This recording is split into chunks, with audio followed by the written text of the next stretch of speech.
आज विकसित भारत गारंटेड रोजगार एंड आजीविका मिशन ग्रामीण माने आमर ब्लॉक लेवल गोटे कर्मशाला करा जायतिला जो थे आमे आमर पीआरआई मेंबर्स आमर पीओज एडीओज तापरे आमर मीडिया पर्सन समस्त को डाकी नुआ योजना विषय से गोटे पावर पॉइंट प्रेजेंटेशन द्वारा जनईलु यार केमती अधिक प्रचार प्रसार हो पार लोकों पाखे केमती स्कीम विषय माने जन लोकों पाखे तार डिटेल्स पहुँचो आ कॉन्फिडेंस बिल्डिंग गोटे हम लोक मान भितर नुआ योजना विषय तो कमी पुराणा योजना को लेकिन माने पुराणा योजना बंद हो जाऊँगी तेणु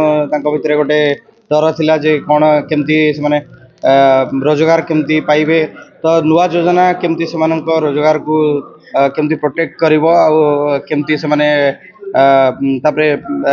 कौन कौन सालिएंट फीचर्स ये नुआ योजना रही से विषय आज डिस्कशन है ए 6 वीक गोटे कार्यक्रम रही से विभिन्न प्रकार माने विभिन्न वर्गर लोक मान केमती इनवॉल्व करा माने सिटीजन एंगेजमेंट द्वारा केमती कॉन्फिडेंस बिल्डिंग हो पार लोक मान भितर ये स्कीम विषय गोटे पॉजिटिव माने थिंकिंग क्रिएट करा नुआ योजना को केमती सुचारू रूपे इम्प्लीमेंटेशन करा विषय आज माने डिस्कशन होता।